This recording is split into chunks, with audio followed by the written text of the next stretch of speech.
Kalau saya menjadi Rizik, saya tak tahu lagi bagaimana menanggapi nasib yang sial bertubi-tubi seperti ini. 3 kali tersangka untuk kasus baru. Ditahan, ormasnya dibubarkan, rekening dibekukan. Dan kemungkinan besar orang yang selama ini di belakangnya pun sudah lari tiarap menyelamatkan diri masing-masing. Kabar terbaru. Rizik dilaporkan ke Barreskrim Polri oleh PT Perkebunan Nusantara (PTPN) 8. Rizik dipolisikan terkait penggunaan lahan tanpa izin di Pondok Pesantren Alam Agrokultural Markas Syariah, Kecamatan Megamendung, Kabupaten Bogor, Jawa Barat, melaporkan terkait penguasaan lahan yang dikuasai pada saat oleh pihak-pihak yang jelas kami sudah berikan peringatan terlebih dahulu terhadap pihak-pihak tersebut. Kata kuasa hukum PTPN 8 Iqbar Firdaus Nurrahman. Bukan cuma Rizik, mereka juga melaporkan sekitar 250 orang. Mereka adalah pihak yang menguasai lahan di lokasi pesantren tersebut. Rizik salah satunya. Di kawasan Megamendung, semua yang mendirikan bangunan tanpa izin dan berada di atas lahan milik PTPN akan kita laporkan secara hukum, kata Iqbar. Dia berharap dengan laporan ini 250 orang itu bersedia menyerahkan lahan di pesantren itu. Sebelumnya, dia mengaku telah melakukan somasi kepada sejumlah pihak yang menempati lahan tersebut.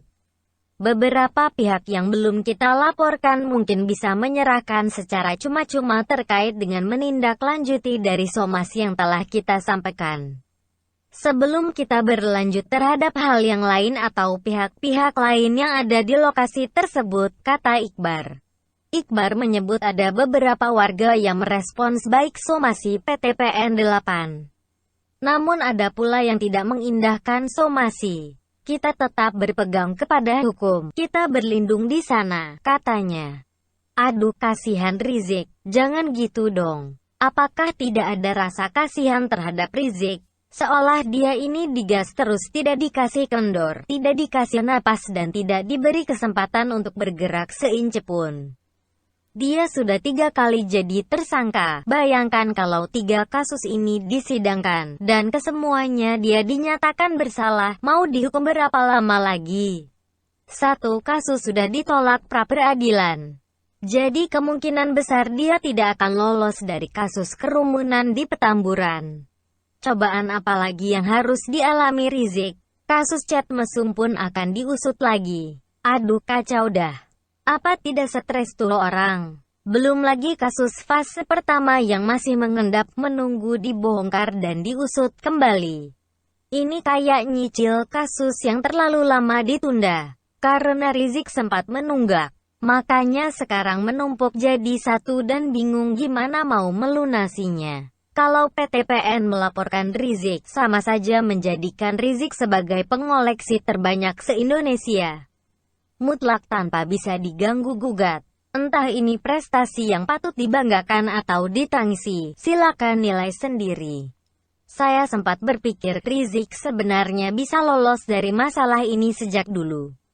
Begini, Rizik kabur karena hindari kasus chat mesum. Kalau saja dia terima ini, lalu diadili, kalaupun dinyatakan bersalah, jalani saja hukumannya. Publik sudah bakal puas.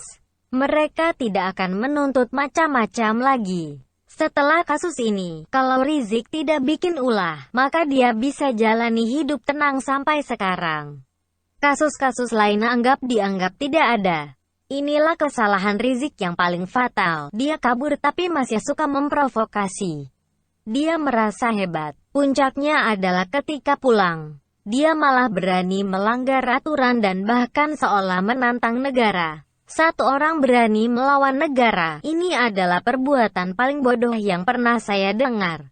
Endingnya, habislah Rizik. Kalau dipikir-pikir, ini mengerikan. Ibarat semua kesalahannya dibongkar sampai tidak tersisa. Kasus-kasusnya diusut, kasus lama pun dibuka lagi. Seolah ada celah sedikit saja. Rizik langsung ditekan hingga tak bisa bernapas. Dia tidak diberi ampun saat ini. Sudah jatuh berkali-kali plus ditimpa tangga, masih saja ada masalah baru, seperti yang dilakukan PTPN ini. Tapi ya, ini salah Rizik sih, melanggar aturan. Momentumnya tepat, semua pihak ambil kesempatan dalam kesempitan, yang sebenarnya tidak salah sih. Siapa suruh Rizik tak mau nyicil kasusnya dari dulu? Sekarang sibuk bayar plus bunga-bunganya. Bayar sampai mengap-mengap. Bagaimana menurut Anda?